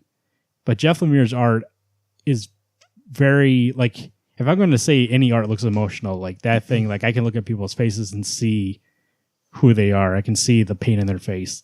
When I see in the future, Tara, when she was yelling at her husband, be like, I want a divorce. Like, there's more emotion in that face than I've seen in, like, not that I'm not ragging on him, but like Alex Ross is like 100% realistic, but it's emotional. And this thing, I think Jeff Lemire, especially with his fucking watercolors, amazing. I mean, this book, if you're getting any book right now, I don't know what people better not be sleeping on this shit, and they like better not be selling. It better be selling a lot. Like if this thing is not selling and it gets canceled, I'm gonna be pissed. I am too. And I know Jeff Lemire is going back to do some DC work. He's doing the Terrifics, and that says to me that maybe his stuff isn't selling well. Or maybe it does. Maybe he just will go back to DC. That could just very be well. I think hopefully for DC, it's just going, hey, we're seeing that you're kicking ass. Yeah. We want to bring you back in. I hope that's it. I hope that's not him being like, I need money. You know what I mean? So if he's doing it in his downtime, though, I mean, I'm like the way I'm hoping it is, I'm taking a break in Royal City again because I got this to do quick. I really think this and I know we talk about a lot on the show, and we kind of contemplate what are books you can give to people who don't read comics. I think Royal City, especially the first volume, I could give that somebody would be like, you should read this. It's very, like, you don't need to know, you don't need to be invested in like a sci-fi kind of thing, a fantasy kind of thing. You just got to live life. Just sit there and be like, this is a book about people. So you're not, sorry, not to interrupt you, but I just want, before I forget it, I look at this cover and I'm going, Tara and Richie, they look like they're pissed. But those are two people who are still living in the city. Yeah. They look so upset. But the other two look lost. Like they're not sure what they're supposed to do. Obviously, Tommy's dead, spoilers. But even Patrick still has that innocent, I don't know where to be. And these other two are cover, you mean? Yeah, just by the cover. Well, Tommy seems like, Patrick is the kind of kid, I think Patrick is Jeff Lemire. Patrick is the kid who, Jeff Lemire talks about it in the letter pages, the kind of kid he was. He doesn't say he's like Patrick, but I assume it's Patrick. That he was a kid that was very quiet, wouldn't come out of a shell, and then he started in 1993, is kind of when he broke out of his shell, started being in like hanging out with people and stuff like that. That's like Patrick. He keeps to himself, reads books, so he might be lost. He might just, he does, you're right though, on that cover, like kind of shocked kind of look. But that just says more to me that kind of kid gets out. Like it takes a lot to leave your hometown. It takes a lot to leave your family behind. It's very scary. And we're going to probably see like that guy told him that Tommy's going to die. And he's like, yeah, I'm not going to die here. Yeah. I'm leaving. You know what I mean? I'm not going to die in the city that I'm born in, that there's nothing for me here. There's a fucking factory. That's the only thing that runs this fucking town. And I read all these stories from places all over the world. And what am I doing here? I don't have to be here. So it's a good, nice story, especially if you like ever lived in a small town and you really relate to it. Now I'm just gushing over this book. It's amazing. Art's 10. Amazing. The 10 out of 10. This thing, every single issue has been amazing. This is probably one of my favorite, just probably top 5 books right now, I think, is Royal City. I don't think there's been a recent series where, like, obviously Deadly Class on this show, we've said 10 out of 10s mostly. I don't think, but has there been a stronger start to a series? Like Deadly Class took a while, right? Killer Be Killed is probably the next runner-up on a book that generally speaking, we gush over. Right? It did dip. That's the problem. But is that those first 4 or 5 issues have been solid. This first 6 issues, I can't speak for Garrett, and I really can't speak for you, but I assume you feel the same way. Yeah. It's been strong the whole run. Yeah. I would think that if this ran as long as where Daily Class is right now, for me, I think it would push it above it. Daily Class has more issues out, so like I'm more invested in that. But this is up there with that. Yeah, you're right. Top 5. I could, if somebody told me like which one's your favorite book, I would be like, oh, it would take me a second. I think I'd still end up saying Deadly Class just for the fact that, like you said, there's more issues. We are more invested in it. But I give this another 6 issues, 7 issues. It's going to be probably number 1. Yeah, yeah. If it stays as strong as it is. Royal City number 6, that's Jeff Lemire. Check it out. Give it to somebody as a gift. I'm sure that first trade is out. Black Science number 23, 32. Def Jam. The Defenders number 6. I saw Metal number 3 and Wonder Woman number 32 and Daredevil number 27. Get those books. Get them. Read them. There's a lot of stuff you can escape into. Movies, TV, comic books. Shit's going down every day. Read a book. DC fucking shit. Dark Knight's Metal is a nice escapist book. There's a lot of stuff in comics. I was thinking about this. I actually was thinking about this yesterday. There's a lot of comic books like The Royal City that's reflective about life, makes you think about stuff, makes you feel a little somber. Might have made me cry a couple issues ago. Or feel... Was it the dad issue? Yeah. No, it was... might have been the last issue where Tommy, when he's like above... No, yeah. But like... So like, and it has its place. Obviously, we're saying top 5. But something like Dark Knight Metal, I appreciate for just being an escapist. You can read that and be like, this is fucking like crazy comics. And sometimes you need that. Yep. And I would say it's worth it. Go get it. I don't know why else I'm recommending that book, but I just saw it right now. But it really is one of those books that it is so far out there I mean, holy shit. They've got Batmans from every universe coming to beat the shit at this one specific I think that's what I'm Batman. saying. Like some people, I've seen a lot of people, and we talked about, like we were talking about at the beginning of the show, some people like to be like, oh no, this is great. And then somebody else is like, well, no, these are good comics. And you're like, no, I think both can be good. So I think you need, like, there's good comics that are like about life, and there's good comics about fucking dark universe Batmans. You know what I mean? Like, have a balance here. Like, those, you need both those in your life. And you know, honestly, that's my favorite thing about getting comic books. There's good stuff all around. There's things that make you think about life. There's things that make you think about Batman. So, to be fair, even some of those other books make me think about Batman. as you just said, Toronto City, Gotham. So, like, make your analogies any way you want to. Get this book. It's really good. Really good. I mean, before the show started, we said it was we were talking about it, and be like, oh, but it was like, it wasn't bad. It's actually one of those things I was telling Marvin before the show that, none of these books really sold me. And honestly, talking out loud to someone else who reads these books, it does make me go, you know what? That was a good issue. Just a couple of choices maybe they could have made differently in some of those issues. Daredevil, Wonder Woman, stuff like that. But like overall, it wasn't like, this is a bad issue. Still above a 6. Still good. Garrett is gone, obviously. Went Themyscira with guest host 1. But Alex is here. So, Alex, we're going to play a little game. We played it before. Marvin on the mic. We're going to play the single-player edition. We have changed it up. Let's see. Well, first off, let's check and see if this internet's working so I can pull up the game here. Sign in? You fucking sign in. You fucking sign in. Guess what? It told me to sign in. So I click on, okay, let me sign in. Then it just signed in. Like, it doesn't ask me to put in the name or anything. Oh, wait. Just confirm you want to sign in. Okay. So, Alex, we're going to play. It's a little different here. Can you get a timer out for 60 seconds? So, here's the way it's going to go. So, obviously, in the last time we played this game, if you want to go back to that episode on the show, I think it was only a few episodes ago, right? Yeah, 2 or 3. We played this with Garrett and Alex, where they played a couple rounds to see who got to the final round. Well, obviously, we can't do that here because Alex is here. However, later on in the final, later on in the final couple rounds here, normally you get right. You have to answer within each round. You can't have 2 wrong within the round, otherwise you lose. Okay. So the beginning part we're going to do here is going to be the part where you name something as much as you can within 60 seconds. Okay. You have to...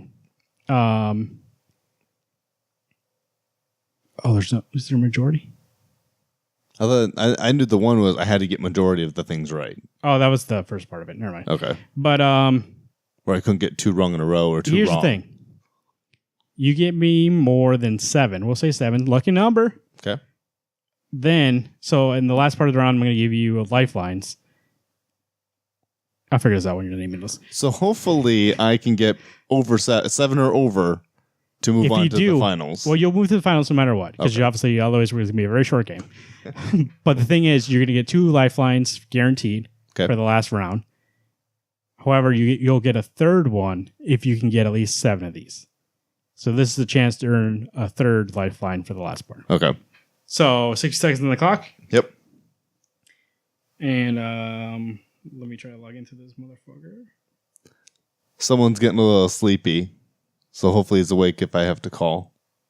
Oh, okay. Spoilers. Tell him we're starting right now. I did. I told him we were starting. You know what?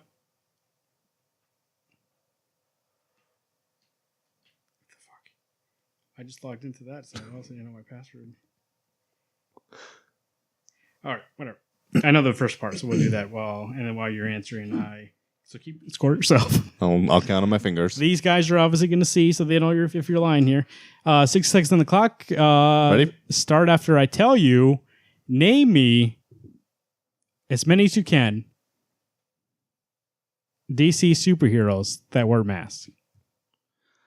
Batman, Flash, Green Arrow, Green Lantern. I suppose I can't use other Green Lanterns, can I? If you can Jon name them. Stewart. Hal Jordan, Jon Stewart. No, that guy doesn't wear it. Holy shit. Oh, fuck. So I'm up to 5. I need 2 more. 35 seconds. Mr. Miracle. I know everyone else is listening to this just screaming out. Would you count Cyborg's thing as a mask, even though it's actually his face? No, it's his face. Okay. Mr. Miracle, I'm even having a hard time with because isn't it face paint? No, I thought it was actually a mask. Was it a mask? Okay. What about Orion? Orion instead of Mr. Miracle. Is that a mask or is that a helmet? Fuck you, you dipshit. Wildcat. And I'm up to 6. Okay, that's it. I only got 6. No, you didn't get it. Depends on how picky you were being. You got 6? I got 6. Did you get 7? Well, if you're counting Mr. Miracle, but if you're not, or if you're not counting Orion. Oh, those were part of it. You took them off? I took them off thinking. I'll count Mr. Miracle because I don't know. Okay, Might so that'd be up to 7. All right. Should have just named Wally West. And Barry Well, got to Allen. reset my password. Hold on a second here. Well, that's kind of fucked up, right? Don't they get to somehow verify that who I am? It seems odd that you've had this thing on and it still needs to know that you're you. Well, here's the thing. Before you got here, little inside baseball, I had forgot my password, so I reset it. And so that, and then now I don't remember what the fuck I reset it to. And it literally was an hour ago. Nice. It's weird that I just gave you a compliment a while ago about that steel trap. Yes, update the password, of course. The weird thing is that I click, oh, I don't know the password. And it's like, all right, make one up. Rather than being like, we got to verify you. So that's kind of Google what the fuck's happening here. Here we go. Here's the rest of the question. So you advance. You know how it worked last time. We had 2 rounds and then a final question. In this, since you're by yourself, we have 3 rounds and then a final question. Okay. Remember, if you get 2 wrong within the round, the game is over. So now you're asking me questions. Okay. I'm asking you questions. You're going to have lifelines, 3 of them. The lifeline you just earned is the chance to skip a question. Okay. The second one is 50-50. Okay. I'll take off 2 wrong answers. Okay. Just kidding. I'm going to take off 1 of the right answers and 1 of the wrong answers. Still the right thing. Still the same thing. Same thing. Number 3 is you have a phone a friend. We have Garrett on the line. If he's not sleeping, you might lose that lifeline. Sam. G-Man himself is ready to answer a question. Now, the thing is, who knows if he knows it? So, here we go. First round, even though I wrote final round, who knows? Because this is the final round normally. Who writes Mind Management? Is it A, Jeff Lemire, B, Matt Kint, C, Jonathan Hickman, or D, Spider-Man? You don't know. He's a writer. No, he's a photographer. So I know it's not Spider-Man. You don't know. Might be. It was Jonathan Hickman. Matt Kint, Jeff Lemire. Mind Management. Book came out about what? 4 years ago? 5 years ago? Yeah. I'm trying to think. And I know you have it. I do. It is right behind you. I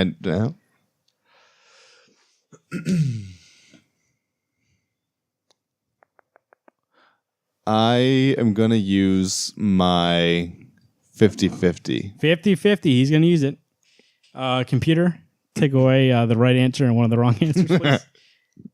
Okay, I left you with Jonathan Hickman and Spider-Man. Okay. Jonathan Hickman.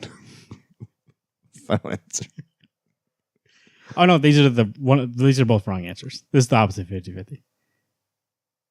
Oh, you took away. The computer is dumb, and it just leads you to 2 wrong answers. Okay, so you have to use your mind and so I have to get the other 2, Matt Kint and Jeff Lemire. Yeah. Okay. Good thing you told me again. I thought, those are both wrong. So the only one that makes sense. Okay. You're a fucker because those are the 2 that I was torn between. Because I know it's not Jonathan Hickman. Shit. I'm gonna go Matt Kint. Final answer. Matt Kint. Final answer. Remember, he can't get 2 wrong in a row, otherwise he's out. But that's the correct answer. Is it? Okay. We'll advance. I thought it was like, I don't know if it's Jeff Lemire or not. It is, and he did the art too, so it's the same kind of art. It basically looks like Department H. Cool. Here we go. Second question. You might want to get the phone ready for this. I might have to. The Fantastic Four does not include Reed Richards, Doctor Doom, Ben Grimm, or Sue Storm. Fantastic Four does not include. Which one of those? Oof. I'm going to say does not include Doctor Doom. You advance. It should. And that's what I'm going to advocate for. Doctor Doom is love. Third one here. Here we go. You have 2 lifelines left. Remember, we have skip a question and we have call a co-host. Call Garrett. Eli Bradley, Rayshawn Lucas, and Jeffrey Mace were once the Punisher, the Winter Soldier, the Patriot, or Spider-Man. Yeah, I'm going to have to call Garrett. Gonna call Garrett? Okay. Yeah. Here, I'll call him. I'll call him in this. That way you can hear it. Oh, okay. We can record it. Here we go. Calling Garrett. That way you can ask him the question. Jeez.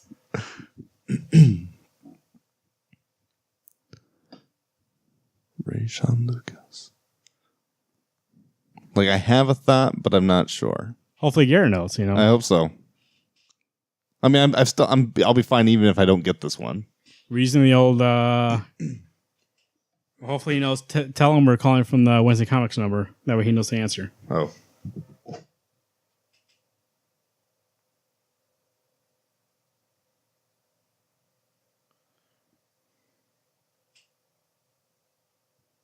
You know what? Tell her I'm not going to call him on Facebook.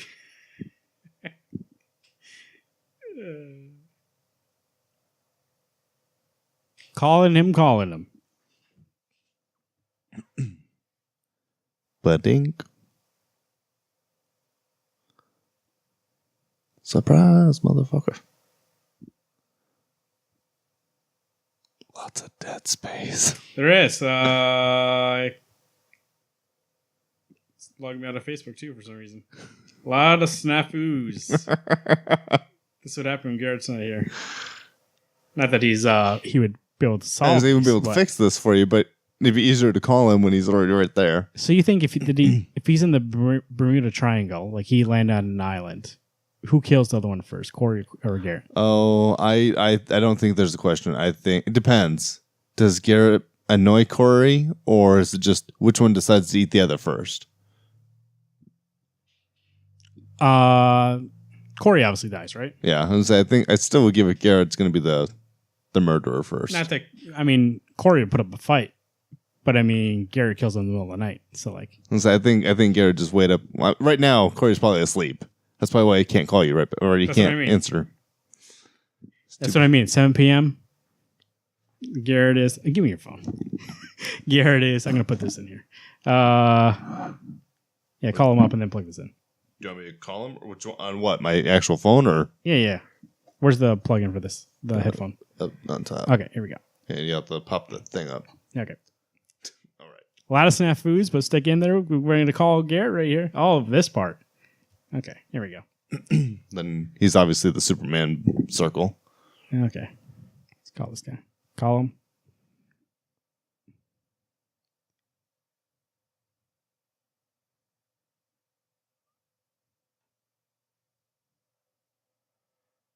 Garrett? Oh, here we go. Garrett is, we're calling him. Garrett, Alex is stuck on a question. He needs your help. This is this is to advance to the next round. Otherwise, this game is over and this show is over, and we're only. Hey, you know what? The show's pretty decent place right now. So either way, it's fine. This is the question. I'll give it to you right here. Eli, okay. Ready? Yep, I'm ready. Oh shit. Snafus.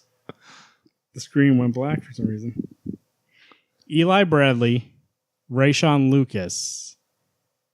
Oh, I can't figure out the last guy's name. Hold on a second. Oh, funny. Oh, here we go. It's reloading.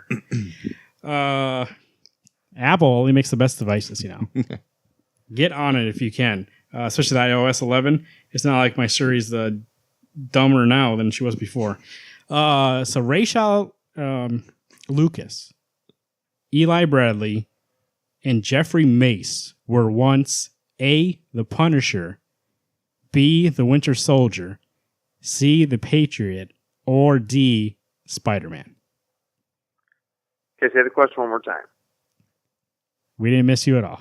Eli Bradley, Rachel Lucas, and Jeffrey Mace were once A, the Punisher, B, the Winter Soldier, C, the Patriot, or D, Spider-Man.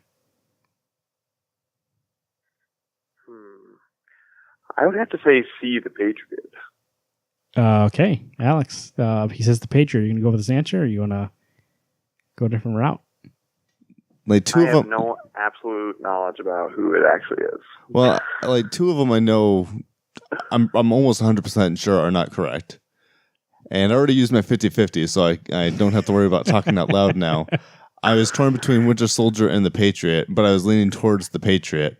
I would think the Patriot because Winter Soldier is a newer hero. I don't think he's had enough time or history to be several other people because he was also in a story where it took place during the Cold War, and it was still Bucky. Okay.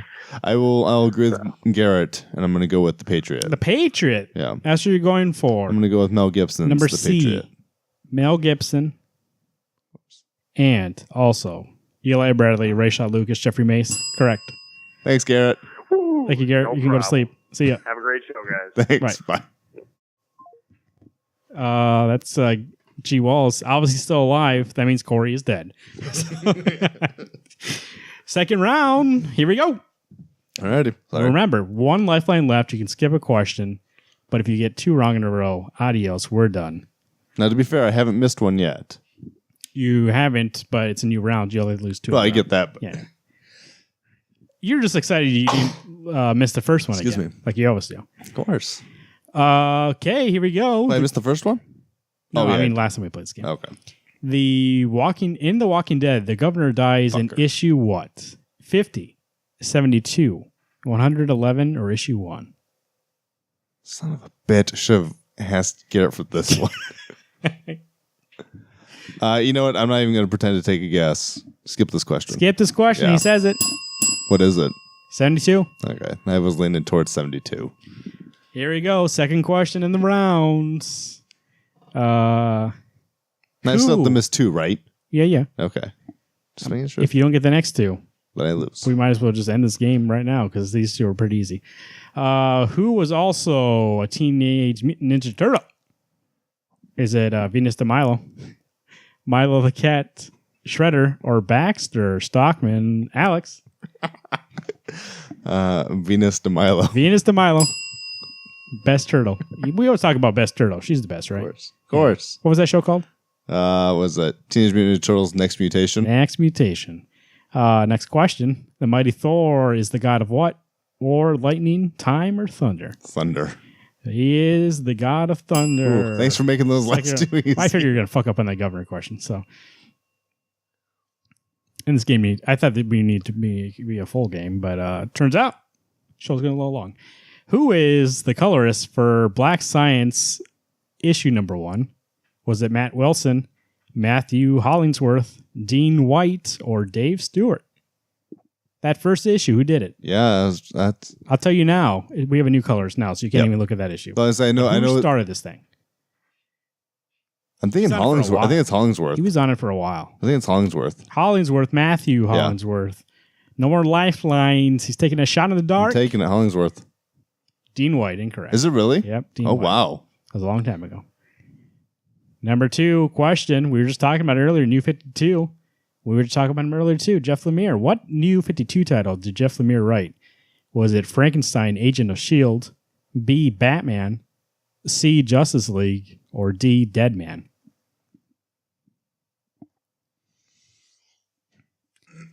Frankenstein, Agent of S.H.I.E.L.D., Batman, Justice League, or Deadman? Which one did Jeff Lemire write? New 52. I know it wasn't Batman, and I know it wasn't JL. So I'm torn between Dead Man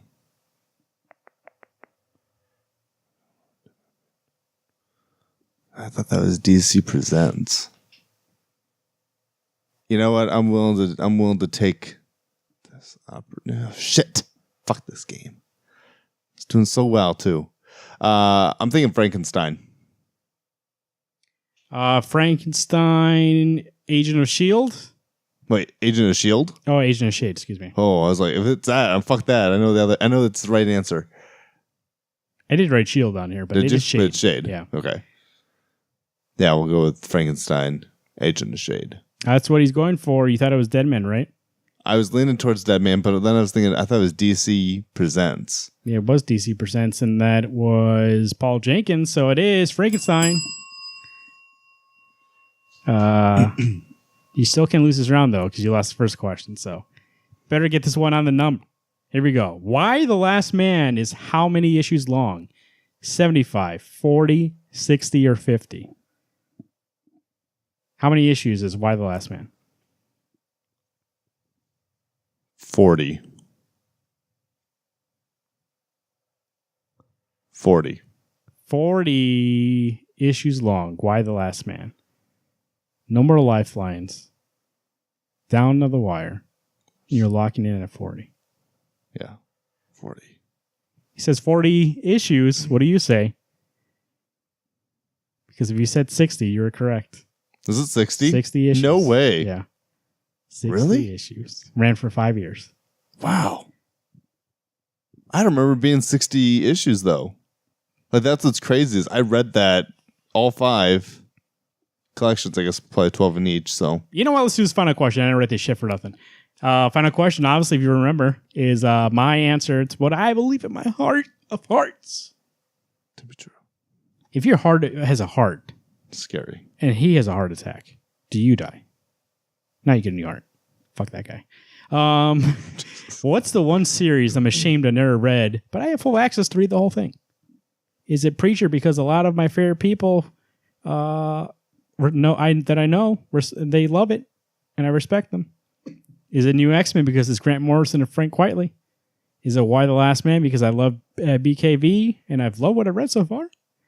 Or is it Kingdom Come because Garrett borrowed it to me about 2 years ago and I haven't read one page? Which one of these am I ashamed? I've never read it, but I got full access to the whole thing, so I can read it any day. Preacher, because it's a favorite of a lot of people I know and respect. New X-Men, because it's Grant Morrison and Frank Quitely.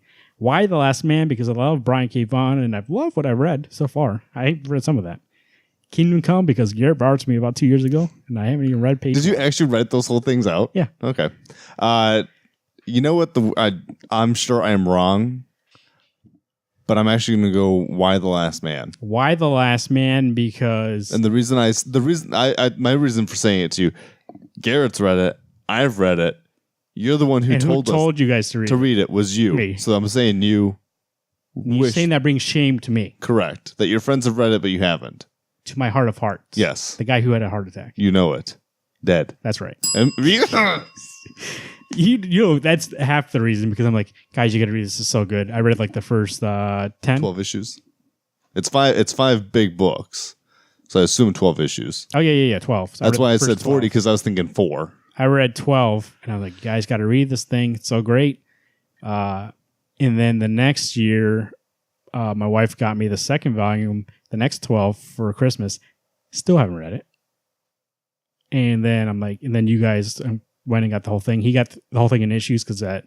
No, he got paper. He got trade. Oh, he got the trades. Yeah, he got the trades. And I got the deluxe. Oh, you got the deluxe issue. Okay, yeah. You're making up shit. No, I didn't get the issues. Somebody get the issues. So, anyways, and then he read them all. You read them all, and meanwhile, I sat here being like, "It's pretty good, guys." That first 12 issues, right? Yeah, it's that, and also like because I've had so much time and like so many opportunities to read the whole thing, and it's on Hoopla. It's on Hoopla. That's why I have full access to it. Well, it's not. I have the first 2. Yeah, and I knew that. And also putting together my Christmas list because my wife asked me, she's like, "You gotta put something together early." It's like, "Oh yeah, I'll do it." And I saw my old list. I had all of them on there, and I was like, I'm not gonna put them on the new list. Oh, really? But I really want to. But see, this is the thing. I know I'm gonna do it, get them, and never read it. So, I get that. I'm tired of getting stuff that I'm not going to read. I get that. I understand that. I got gray hairs. It's coming. That heart of hearts, he died. Soon me. So who knows? You're on your second heart. You got this.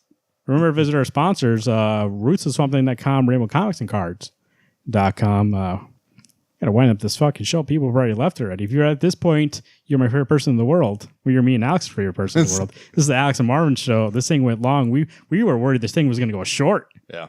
I thought this would be maybe an hour. You put us in a room together. We talk about a lot of things. X-Men The Last Stand. We talk about Ghost Rider. We talk about Cool Dog. Guy's got glasses. Aviators. Not really. He's got a Hawaiian shirt too. That's the epitome of cool. Like, I was ready for that movie. He's got shades. He's got a Hawaiian shirt. He's got a head out of Taxi. It sounds like a horrible Weekend at Bernie's movie. It was pretty bad. You think we're going to see Cool Dog versus Airbud? Like, if that ever happens, I'm there, baby. Oh shit. Yeah, great week of comics. Like I said, I've been on a positive kick lately. I'm tired of being negative. Well, I repicked up Despicable Deadpool, like $2.97 or whatever. Yeah. I picked up Amazing Spider-Man $7.89. Oh, you know what? I mean, in all honesty, I'm trying to give Marvel a chance to impress me. I looked at the preview for Spider-Man after. I was like, hey, maybe I should get it. Whatever. You know, when I had that little conflict on the forecast, listen to that. Looked pretty good. You know what I mean? I was like, oh, maybe I'll try it. And same with seeing that, not Mystic Knight, Moon Knight. Yeah. Punisher with the War Machine suit. It's like, these are all part ones. You know what? Maybe I'll jump on just to see if I like it. Give them a one try. Because I dropped Scales and Scoundrels and I dropped all new Wolverine. Picked up 5 new books after that. A positive mind will have a positive life. A negative mind will have a negative life.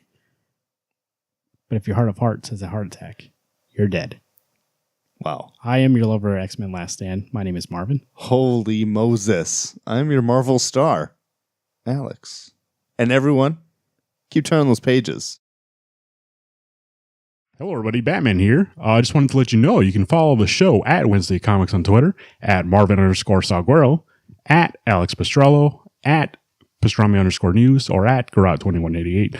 Facebook, you can go to facebook.com/Wednesday Comics Podcast. Find us on Google Play, Stitcher Radio, and iTunes. Make sure to rate, review, subscribe, and share us with all your friends. Until next time, I've been Batman.